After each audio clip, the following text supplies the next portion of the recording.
All right, we will go ahead and get started. I want to welcome everybody and thank you for being a part of our conversation today. My name is Heather Goggin and I am a program manager with the Alabama Department of Economic and Community Affairs Energy Division. Let me go on and we do have a presentation up this morning. Let me get that pulled up. So I want to start by introducing our project team, the project that we're working on for establishing a CPACE in Alabama, CPACE program in Alabama. Again, my name is Heather Goggin. Elizabeth Grimes, also with the ADECA Energy Division, is also working on this project. Sam Kramer with the National Association of State Energy Officials is one of our project team members, along with Julie Shayu Woodard and Graham Green with Smart Home America, Aaron Deddy with Aaron Deddy Law, and also Virginia Castro and Sean Williamson with the U.S. Department of Energy.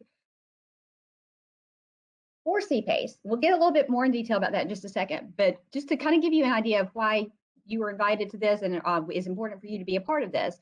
These are the stakeholders for CPACE. You can see it's kind of a big, large and varied group: local government, developers, tax assessors and revenue commissioners, the insurance industry, the energy efficiency industry, regional councils, economic developers, chambers of commerce, community banks, credit unions, and other capital providers, and also the League of Municipalities and the County Commission Association.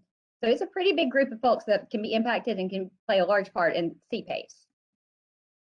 And the reason we're all here today is because it's important to us, and our objective for today and for this stakeholder process is to partner with stakeholders so that we can better understand your barriers, your processes, and your structure while we're developing a CPACE program for Alabama that works for everyone, because there's no point in having a program that doesn't work. So what is CPACE? If you've never heard of CPACE, it is Commercial Property Assessed Clean Energy. I just drew a total blank there. I've done this for 2.5 years and I just drew a total blank. What it is a voluntary assessment-based financing mechanism. It provides low-cost, long-term funding for wind and flood resiliency as well as energy efficiency. And it is based on the principle that efficiency and resiliency improvements are public benefits, just like sewers, roads, or bridges. It is repaid as an assessment on the property's regular tax bill and is processed the same way as other local public benefit assessments, sidewalks or sewers, have been processed for decades. And so what this has to do with you, how can it help your community? It provides up to 100% financing for qualifying resilience and energy projects with no upfront costs. It gives your community stronger buildings with a greater protection to withstand natural disasters, and increased building value resulting from modernized buildings with energy efficiency and resiliency improvements. It also creates a situation for job creation, economic development, and lower utility and insurance costs for building occupants.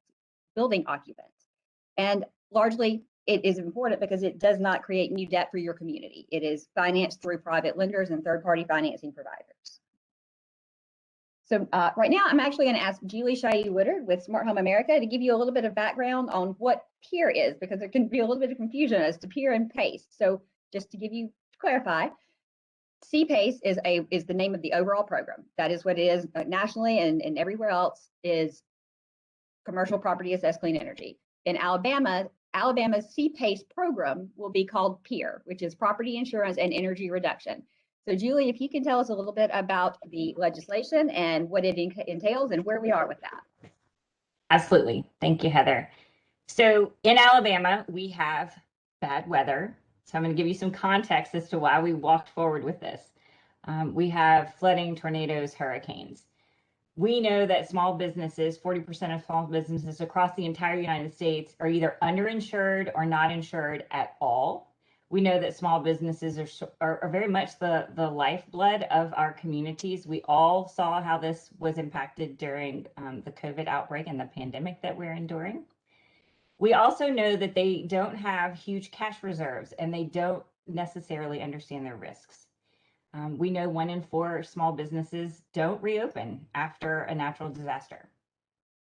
So how do they find the money? So our state leads the nation right now in a way of construction and re-roofing that is resilient and reduces risk and loss to property. The last year's hurricane season, we finally got a hurricane that actually tested that. So we have 17,000 structures that went through Hurricane Sally, which is the equivalent of an EF0, EF1 tornado. So I'm going to give you perspective for wherever you are in the state, right? So a Cat 2 hurricane is sustained 110 mile an hour winds. We had 120 mile an hour gusts, so that's an EF2. So think about that when I'm telling you that we had 17,000 structures that were evaluated to be at this construction level, re-roofed or built new or mitigated. We had 19 small businesses, none of which had a loss. So that means they didn't stop operation right after the hurricane. When the power came back on, they were able to open their doors and go back to business. We have thousands and thousands of homeowners, some of which are still not in their home almost a year later. Coming into September will make a year. But the small businesses that got to this level with re-roofing or building new, yes, they lost power unless they had backup generation, but they were able to open the door and move forward again. So that means your economy moves forward quickly. Okay, well, they have to have a way to pay for this. So we started looking, and I'm with Smart Home America. I probably didn't say that. We're a nonprofit based in Mobile, and our job is to educate on this very thing. How do you withstand the weather and keep on moving forward, be it a homeowner or a business? So we started looking for how do our small businesses finance a way to get mitigation in place for weather, and we came across PACE, Property Assessed Clean Energy. And we started looking at it, and then our local elected officials said, well, that looks like a winner. What does that mean? And so we worked with them to really understand it so that they could decide whether they wanted to do something with it, and they did. And that is how we got property insurance and energy reduction. And the reason it's named that is because we are the first state in the United States that took PACE, which has been around for quite a while. And Aaron actually can tell you about that.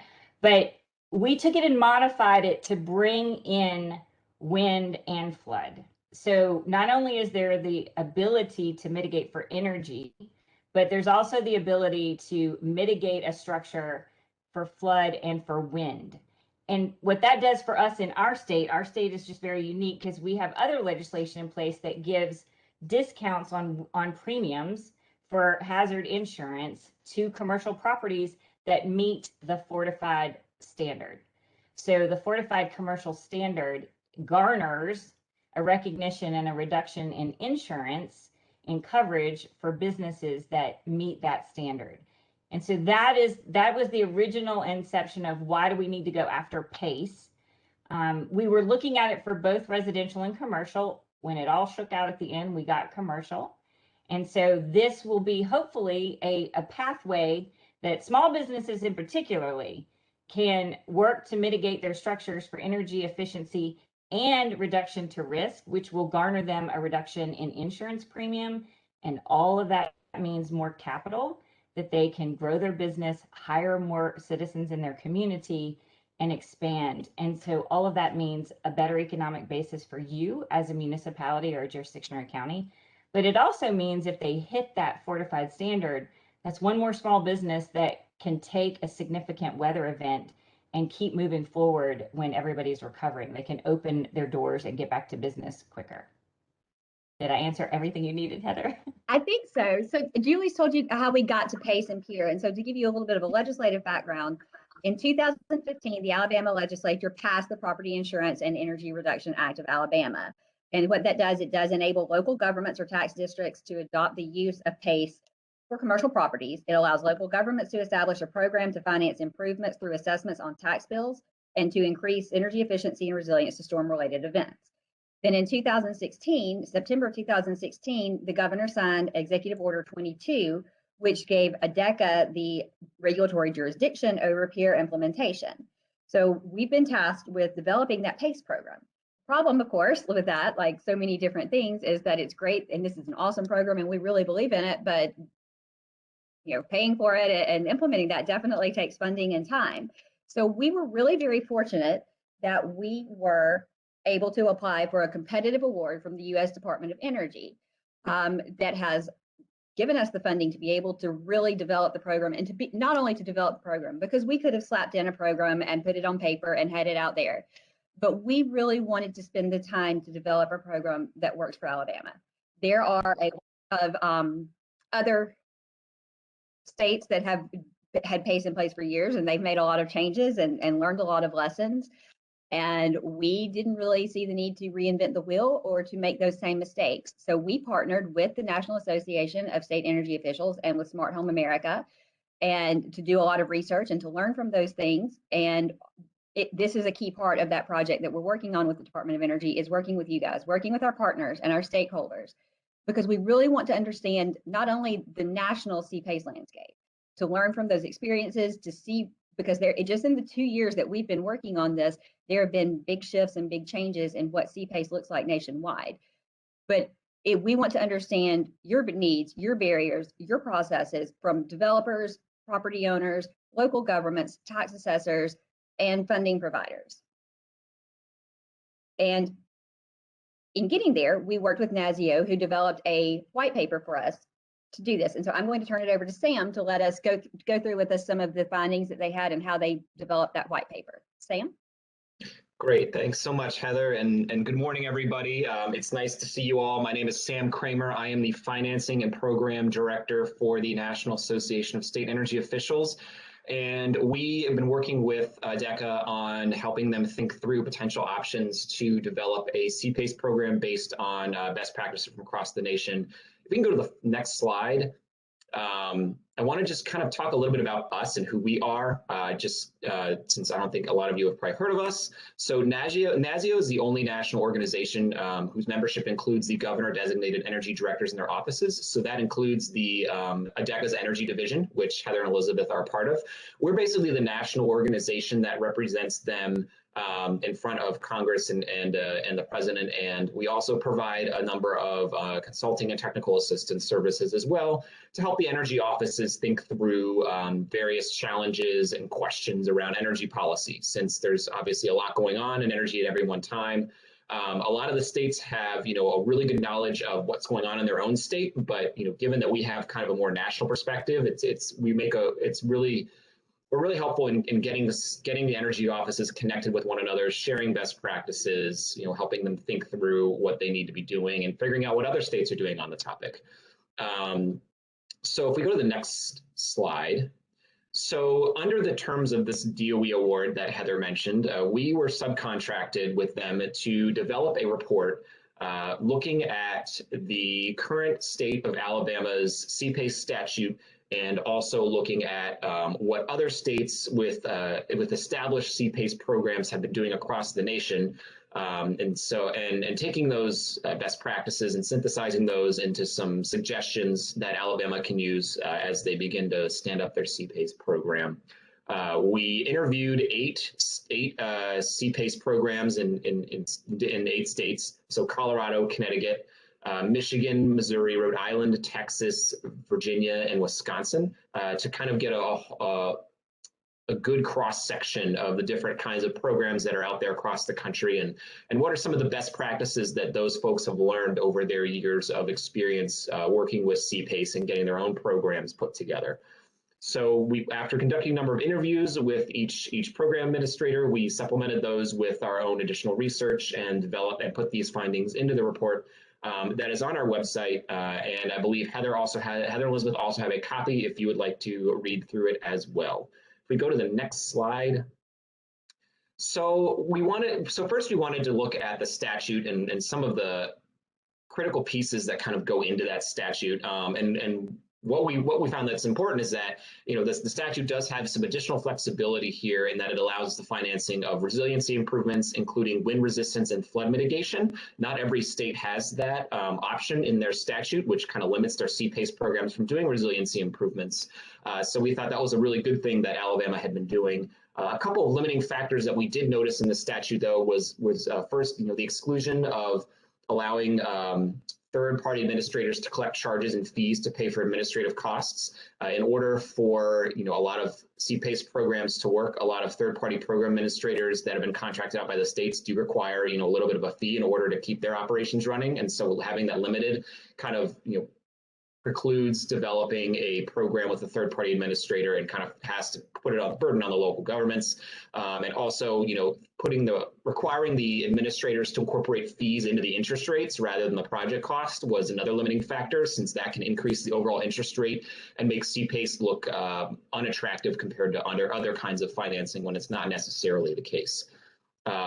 So thinking through this and thinking through the best practices, we have a number of suggestions that we put together for Alabama. If you can go to the next slide. The first thing is that, you really think through whether you want to develop a statewide program. NASIO, our position on this is that we find that statewide programs offer economies of scale and efficiencies that locally developed programs don't have. It helps when you're a business that has operations in more than one part of a state or locations in more than one part of a state. If you only have to fill out one set of paperwork, if you only have to think about one set of regulations, it's a little bit tougher when you've got multiple different municipalities and counties with their own programs, and so you have to think about how is this going to work in X county versus Y county.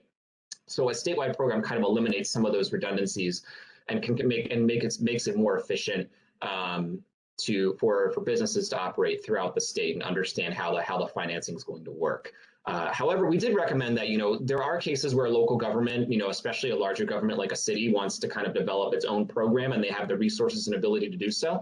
So it may behoove the state to allow local governments that option to develop their own programs if they wish, or to opt into a statewide program developed by an administrator. So that's really kind of the question there is whether you want to only have the statewide option, or you want to allow that ability for local choice as well. So we wanted to make sure that the state was thinking about that. If we go to the next slide. The next suggestion was to really kind of think through utilizing an open market model for capital lending as opposed to a closed market where you only have one or two lenders that are allowed to lend to CPACE. We found that an open market model lets capital providers compete against one another, and so it lowers the interest rates for customers, and it also allows different capital providers to get into the market and lend for PACE, which helps increase the reach of PACE throughout the state. You can have a lot of smaller banks like community lenders get into the game, and those banks are going to be great lenders for PACE for smaller communities where they understand the needs of their service areas. So it's great for rural communities. It can be great for low to moderate income communities that may have some extra needs, and specific capital funders are more comfortable with lending to those areas as well. So I think. So using that open market model really can get more and more varied types of capital into the market and kind of help, and while keeping interest rates relatively low due to competition. If we go to the next slide. Our third suggestion is really to think through, making sure your budget is going to account for the ability to provide technical assistance throughout the CPACE process. The financing process for CPACE has several layers to it. A lot of times states will require an audit, some sort of audit beforehand to kind of get a baseline before the energy improvements are put into place. Some states require measurement and verification. The programs are a little different. So, and then also there are a lot of questions around CPACE since it's so new. So businesses are probably going to need assistance navigating those stages. So having the technical assistance ability to help walk customers through every stage of the program is going to be really helpful in making sure they're comfortable with how CPACE works. Also, having the budget to develop a comprehensive marketing strategy is also useful in terms of providing education to customers and making sure that the word's out there that this program is available, and they have the option to leverage it if they're thinking about making energy improvements to their buildings. So it's just thinking through how that budget's going to work is going to be very important. If we go to the next slide. And then finally, I believe this is the last slide, but our fourth suggestion is to make sure ADECA is understanding of what role it wants to play, whether it wants to be a program sponsor or the actual administrator of the program, or as both. We've found that, there's kind of a gradient of options that energy offices can take when engaging with CPACE. It depends on whether they want to have a limited amount of support or if they want to be much more directly involved. That can come down to how they feel they need to apportion their staff time and resources. So we wanted to make sure that, ADECA is considering all its options in terms of what role it wants to play, whether it wants to be just an oversight role, or if it wants to play more of a direct role in administering the program, or if it wants to maybe kind of focus on the educational part and leave the direct administration to a third party. So it should definitely think through that, and also think through, how the oversight is going to be performed for the program. Next slide. So those are some of the main suggestions we had for the state as it thinks through its CPACE program, based on what we'd heard from interviews from other folks across the nation. If you do want to get into contact with me, my contact information is right there on the screen, and I'll turn things back over to Heather to continue the session. Thanks, Sam. You saw those things, and so here are some of the things that we as a project team identified as our priorities. We knew from day one, before NASIO ever started working on that white paper, when CPACE started, it was funded largely through local bond issues, and it was geared towards smaller projects, mom and pop type projects. And as PACE grew, it grew to largely incorporate third-party capital funding, which opened the door for much bigger projects. And that has, of course, taken the forefront role there. So many of the PACE projects that you hear about these days are the multi-million-dollar projects. And it makes sense. If you're a large third-party capital provider, a $75,000 project may not make sense for you for the time and effort it takes. But a $2.2 billion project makes a lot more sense.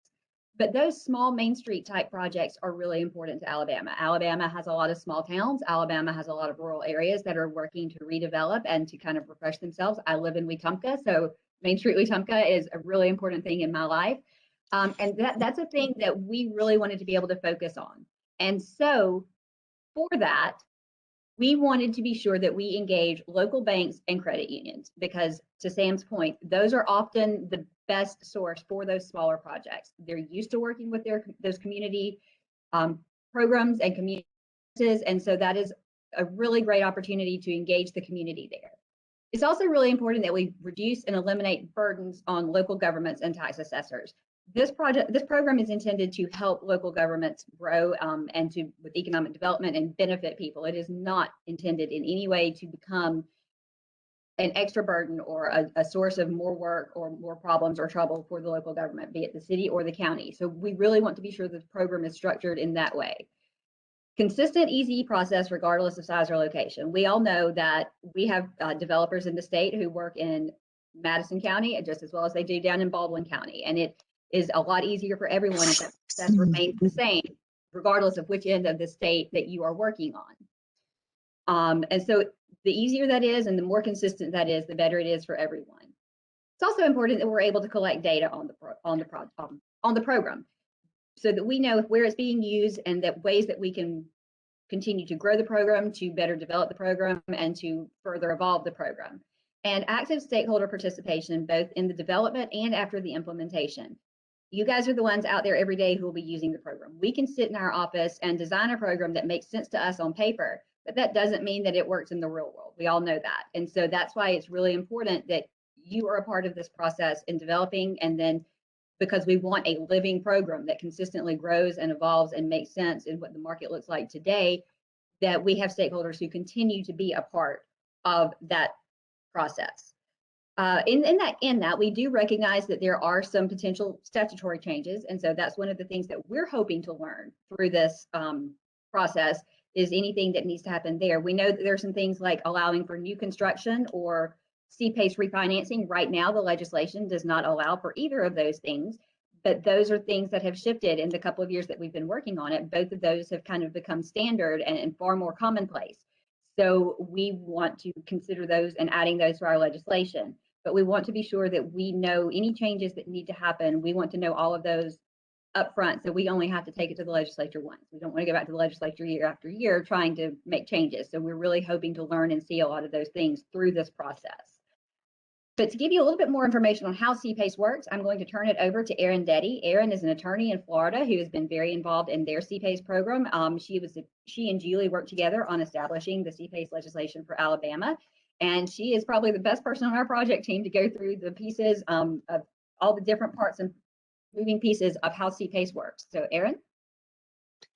Good morning, everybody. I am located in Delray Beach, Florida.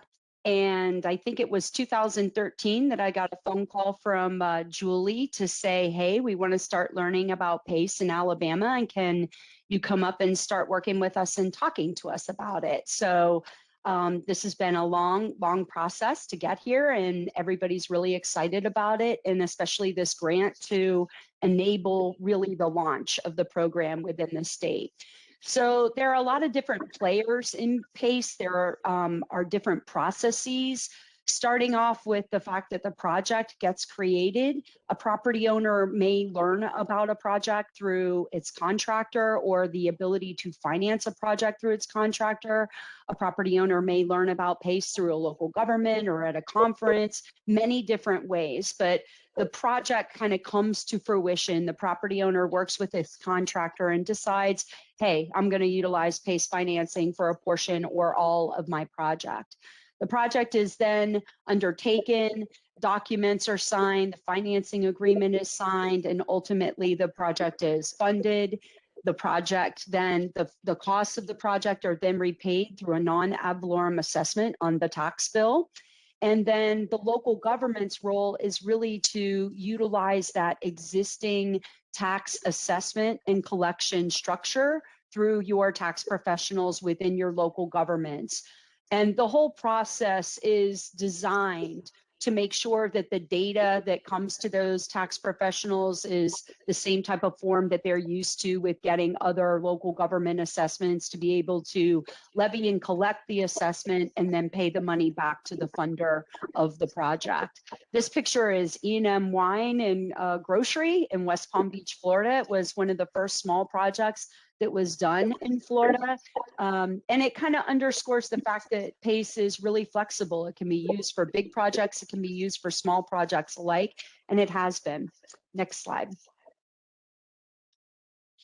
And so what are the different roles of different entities? There's the property owners and the various types of property owners.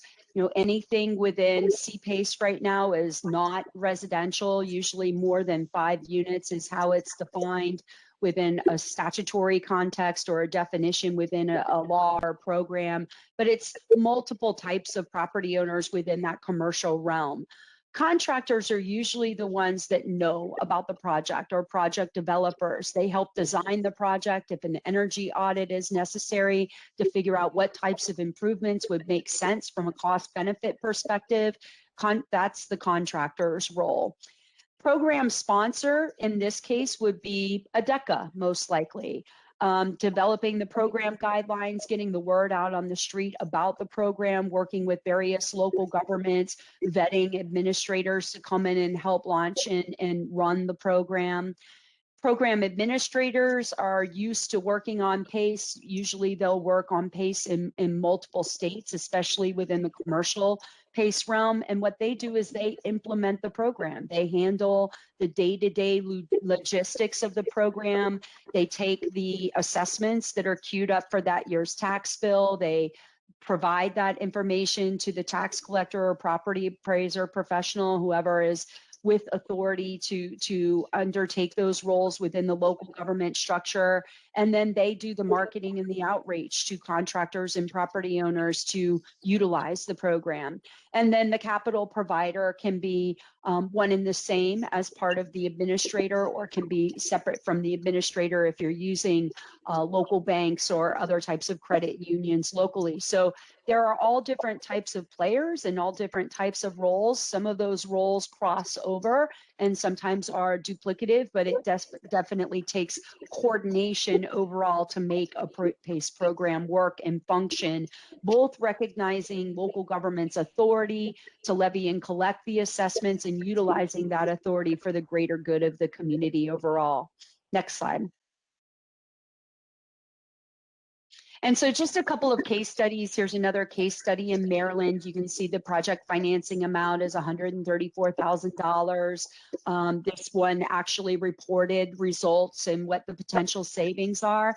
Just a note of caution, not all commercial PACE projects want that type of information out in the public realm. Sometimes they consider that very proprietary information about their building or their operations. So you may not, that's one kind of note, that you may not always get the property owner wanting to give you all of that information about savings or the types of improvements that they're financing. So a program has to be sensitive to that type of property owner information that they may want to keep confidential. Next slide. BrandSmart has done a lot of PACE projects. There are 3 that they've done in Florida so far. I think that actually there may be a 4th that's out there.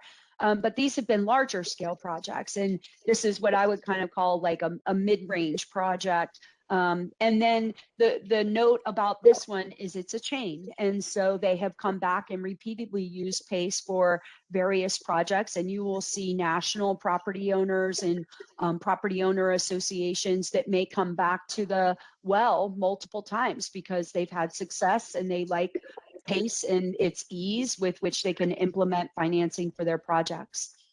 Next one.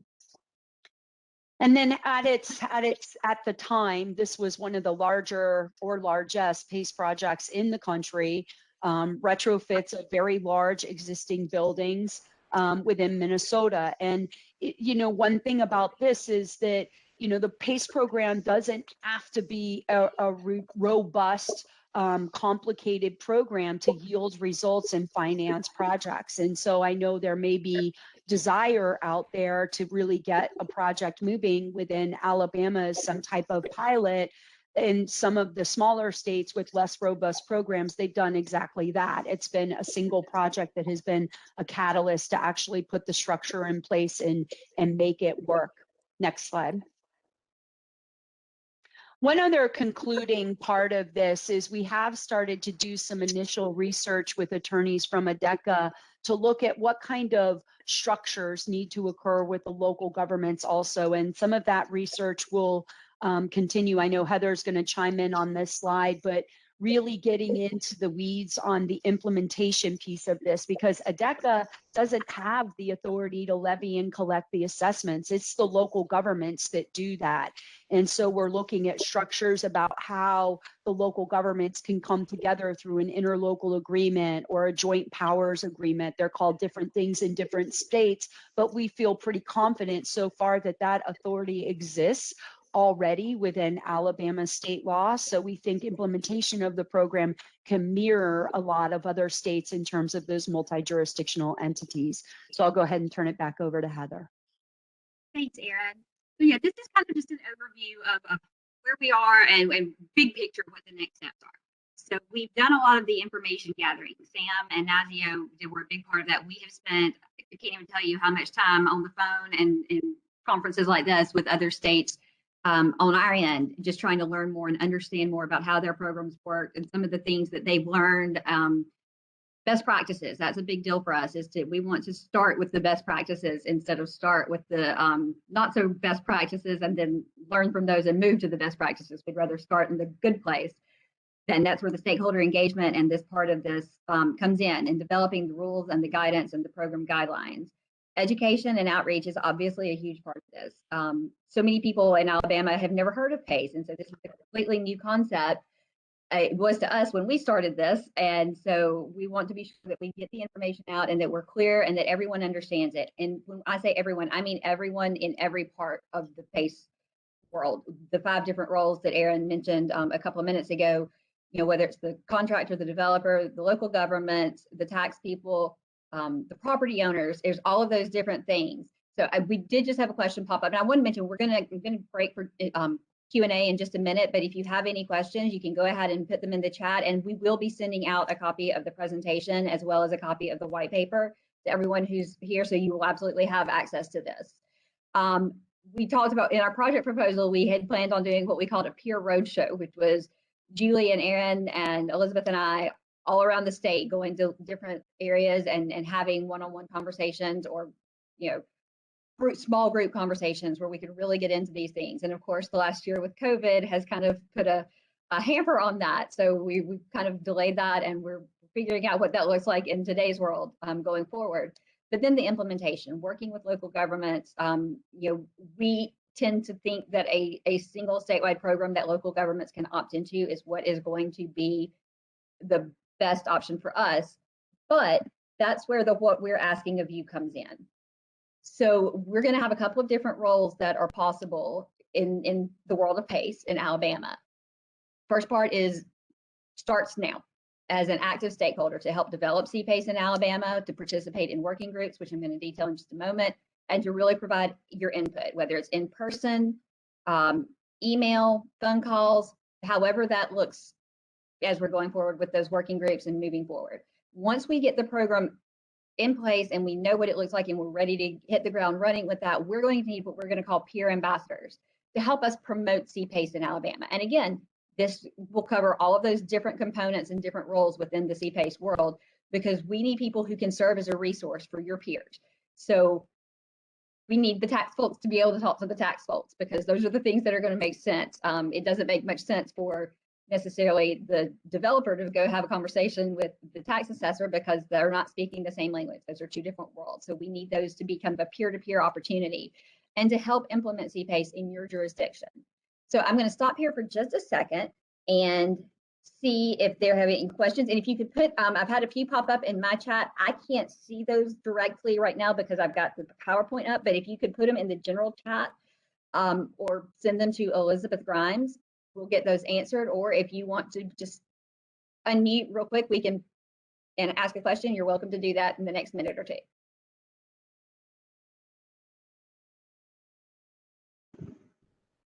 Hi, Heather. It's Greg Knight at the city of Hoover, Alabama. Thanks so much for doing this. Just a couple of quick questions, and I see Odell Phillips from Jefferson County on the call as well. So if Hoover wanted to do something like this, and would we create the district and then work with the Jefferson County Tax Assessor's Office on collecting that just as taxes are collected at the county level? I was just trying to figure out the mechanics of how something like that would work. So I'll give you the general answer, and then if Aaron wants to chime in with more specific, far more better versed on that part than I am. The general answer is that could look a couple of different ways, and that's what we will identify through this process. If we have a statewide program in terms of local governments opt in, ultimately the answer is yes. That's the quick answer, is that yes, you will work with the county will levy the taxes, and however that looks in a normal basis for any other type of special assessment is how that will look for this. The longer answer is that exactly how that looks could shift a little bit depending on how this process shakes out and what that looks like. So Aaron, I will let you give any more specific details than that. Sure.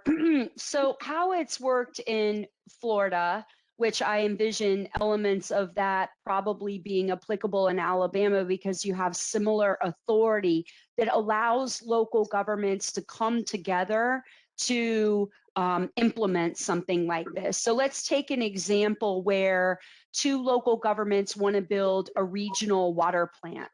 And so like two cities or two counties might come together to do that. They would enter into an agreement with one another. And your basic law says, look, if a local government can implement powers singly, they can implement those powers jointly.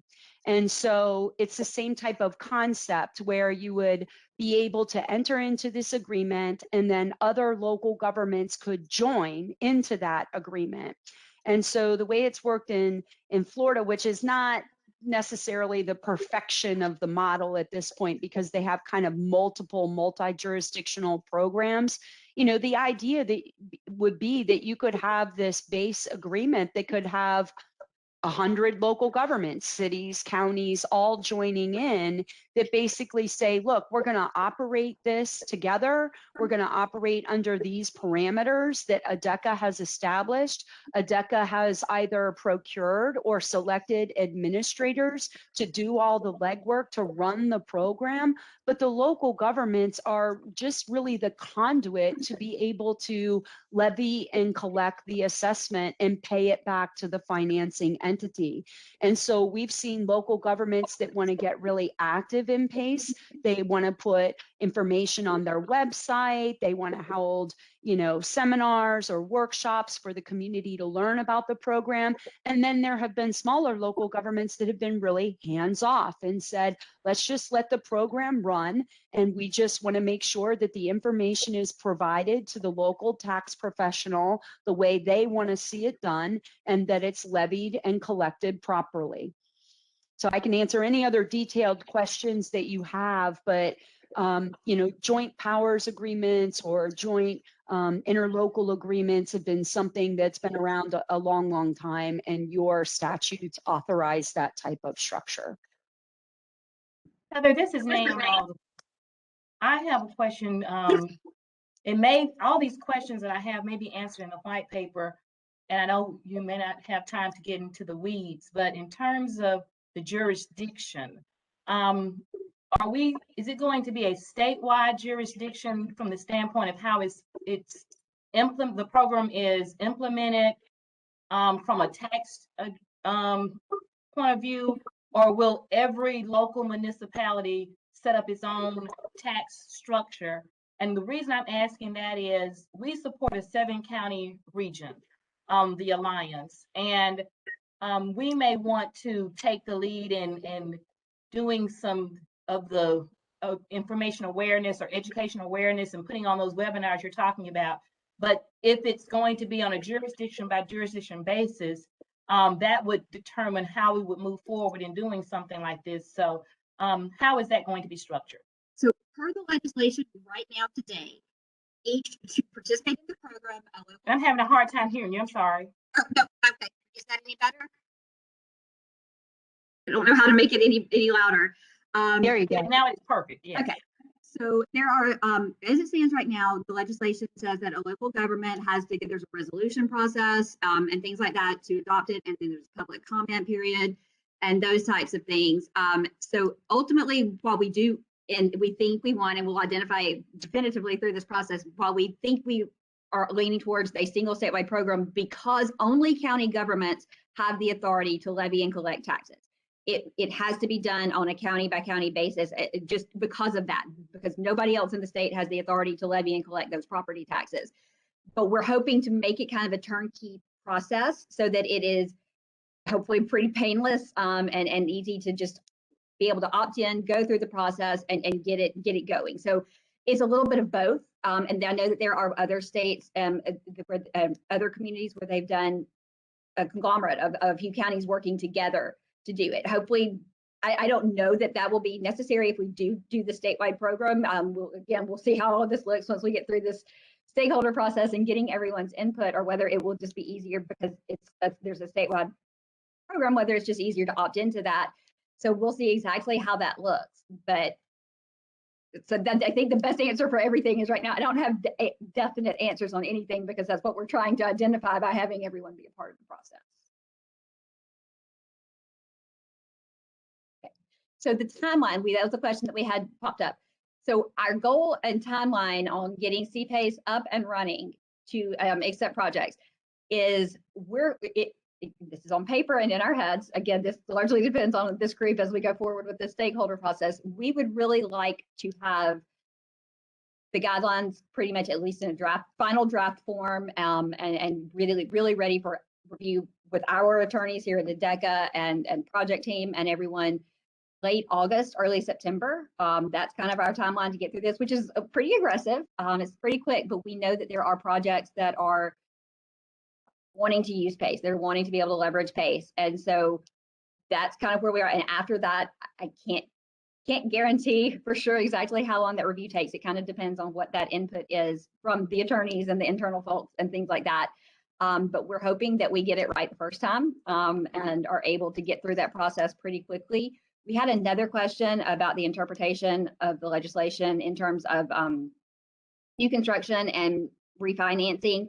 Our interpretation of that as it stands is that it does not allow either of them. In fact, and Aaron and Julie, you can correct me if I'm wrong, but my understanding is that the legislation was actually written to exclude both of those things initially.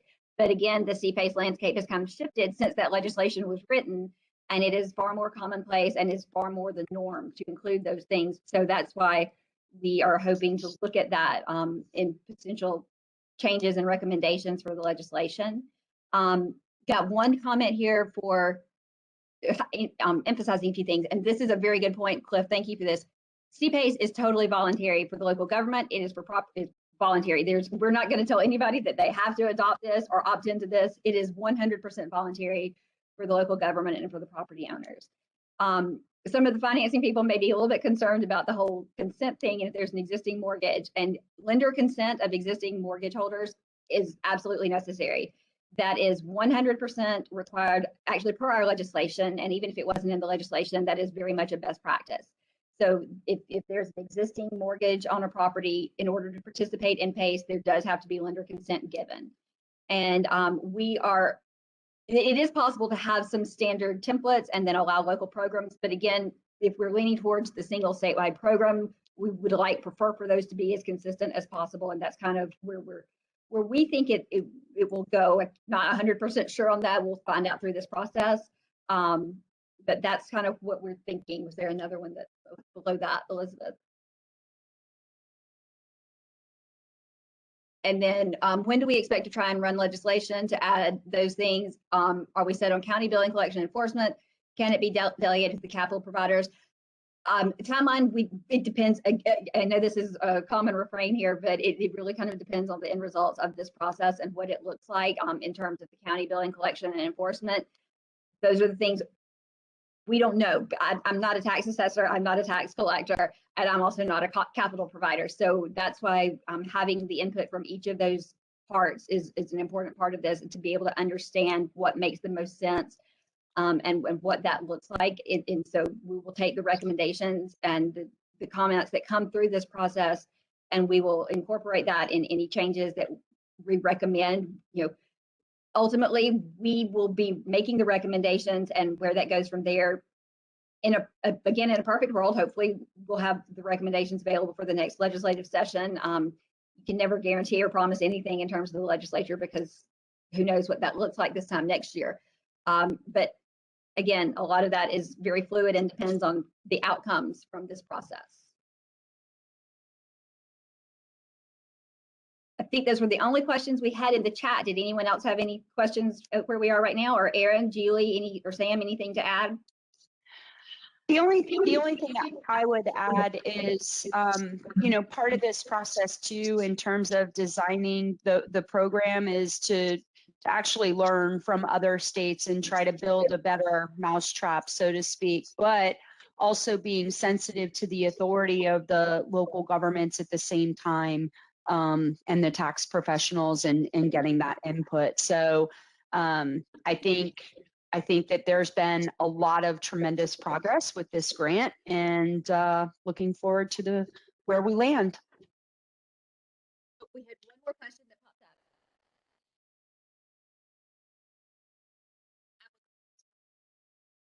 up. Yes. That the city purchases. Okay, sorry, I missed that part of the question. Generally, government-owned properties, because they don't pay taxes, property taxes, so there's not a tax assessment there. Really lean against that, so that would kind of be a generally speaking. And Erin, correct me if I'm saying that incorrectly, but my understanding is that generally a government-owned property would not be eligible for it because you're not paying your property taxes to have that assessment for the lien. Not at the time, but it depends on what the future of the project is also. Like, is the city acquiring the land and then doing some type of private bid process to get a private developer in to come in and redevelop the site? So, it may not be that the city is intending on owning the property forever, and maybe just facilitating a redevelopment project. So ultimately, it depends on who's going to be the property owner on the site and how that's going to be paid for, and whether or not, Heather, you're 100% right, whether or not they are paying taxes. So, Dan, thank you. You're leading right into the next slide there. If anyone has any more questions, you can feel free to add them into the chat, and we'll come back and address those. And Nan has gotten us right to where we need to be. So when will the working groups be formed, and when will they start? These are the 3 working groups, and this may shift some if we identify in this process that we need an additional 1 or 2 working groups. We can definitely circle back, but right now these are the 3 working groups that we've identified that we think will be the most beneficial in streamlining this process and in getting the pieces moving forward. Program design, and what that will do is to help develop model documents, forms, contracts, resolutions, and those types of things, helping to identify the administrative requirements for the program. So what an administrator looks like, and the processes and the roles and responsibilities, a lot of the who does what. The underwriting and technical standards. You may have noticed through this process that I keep deferring on any of the financial or tax related questions, and that's because those are not my happy place. So we need people who that is their happy place to be a part of that, to look at helping to identify some of the guidelines. A lot of this is laid out in the legislation, but again, we're trying to identify if there are any recommendations or changes that need to be considered. And some of it is very broad and does need to be further identified and defined within the program guidelines and kind of on the administrative rule side. If we have the need for an SIR savings to investment ratio or an assessment cost to value ratio requirement there, identifying savings calculations. So if there's a minimum savings that needs to be identified for a loan over X amount or X percent, those types of things. And then the financial platform, this is really kind of, it was interesting. I don't love that name because I don't think it's as descriptive as we would like it to be. But the point of this is how to make PACE work with private funds. Because as I mentioned before, when PACE started out, it was built around bond issues and that type of thing. And so it's been a big shift. And so there are large third-party capital providers nationwide who are really invested in PACE, and this is a large part of what they do. But for our local banks, local credit unions, this is a very strange new thing, and you're not quite sure that this is a thing you want to go down this road, but we want everybody to be comfortable with it and to be a part of it, and to kind of identify some of those protections that may need to be in place. Lender consent is the number one thing there. Identifying what that PACE lien looks like in terms of how that translates into the loan and the financing, and helping to identify and build out the rules and protections and guidelines for those third-party financing and project funding sources. So those are the three that we have identified. Again, this is a learning process for all of us. So we are hoping to get those started. That's kind of where I am. Within the next week, if you are interested in being a part of this, if you have a specific working group that you want to be a part of program design, then let me know that. Send me an email. You should all have my email address. And again, I'll be sending out the presentation and the white paper once we get done with this. And you can respond to that. So we are hoping to get those started. If everyone can respond and we can kind of get those people built out within the next week to 10 days, business days, then we will get those started as soon as possible. As far as what those look like in terms of your time commitment, with the timeline we're hoping to be on, we are anticipating, and this may vary by group, anticipating probably at least bi-weekly calls or conversations, probably ongoing emails and those pieces. Some of them may be a little bit more, some of them may be a little bit less. Each of those will identify a chair for that working group to kind of be the point person for that, along with our project team. And so a lot of that will be left up to them with our guidance. And so that's what we're anticipating at the moment. And that is really the biggest part of what we have today. If you have more specific questions, again, we're at a point now where you can unmute yourself. And here is my contact information. Again, I'll be sending that out, so you'll have that contact information, but there it is if you want to go on and jot it down. With any questions, you can reach out to me or to any of the project team members, and we will get those groups put together as soon as possible. If you have any other questions, if you want to put them in the chat, or again, I'm going to stop talking for a minute here. If everybody wants to go ahead and if you want to unmute yourself and ask a question, then you are free to do that.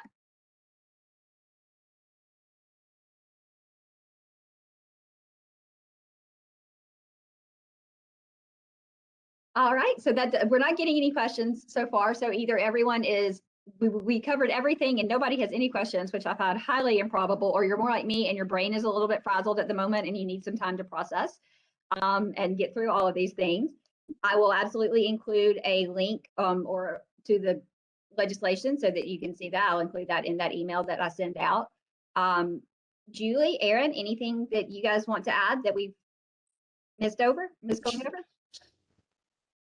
Nope. If you want to know more about what resilience looks like in the state of Alabama, and also if you want to start educating yourself from a municipal standpoint on what the BRIC funding coming down from the feds and the STORM Act will look like and how all of that will tie, we're always available. You can get to us through Heather.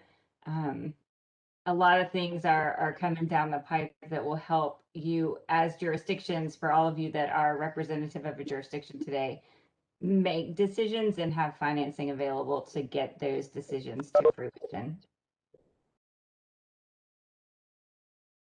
And like Julie mentioned earlier, we are kind of in a unique position because I don't know that there are a whole lot of other states that have the opportunity to actually identify a savings from making a resiliency improvement. So that's kind of a unique thing to Alabama, in addition to including especially the water resiliency. I know there are some other states that have wind resiliency, and I think a couple have started adding some of the water resiliency. But we were definitely one of the first people to be a part of that. Another question. Yes, we will be holding forums. We'll be doing outreach to every part of this process because we want everybody who is a part of this to be educated and to be engaged. So yes, we will be doing some of those things. And as far as strategies for Main Street projects, the biggest thing there is really engaging with those local lenders and local credit unions and things like that, because again, that's the best opportunity for funding for those types of projects with those local lenders. And being able to keep them engaged and involved and make sure everybody is comfortable. But also a big part of that will be engaging with those business owners and small business owners, whether it's through the Main Street Alabama program, whether it's through local economic development associations or things like that, and making people aware that this is even an option that can be considered. So those are kind of some of our strategies for considering that. I honestly am not even sure that we recorded this audio. I think I meant to, and I am not sure whether it was set to record automatically. If it is, I'll let you guys know if we're able to share that audio. That was just another question that had popped up with some of the questions.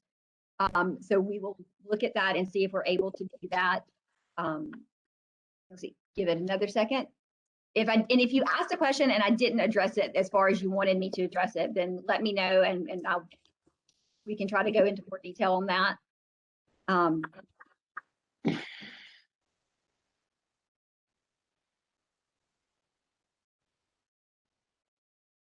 I'm not seeing anything else. So if you do think of something once we get through, as we disconnect here, you are more than welcome to shoot me an email or give me a call.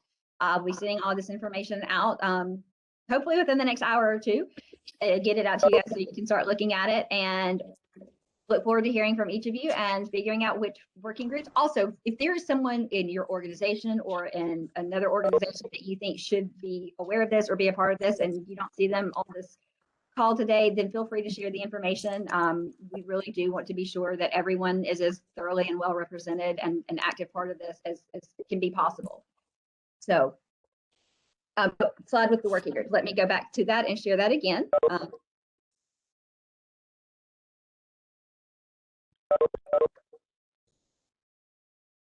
And there we go. There are the working groups, if you need to look at that again. So thank you guys so much for taking the time to be here and to be a part of this morning. We are really excited about this program. We feel like it has a lot of opportunity to really make an impact in Alabama, both with energy efficiency and with resiliency. And we are really looking forward to working with each of you.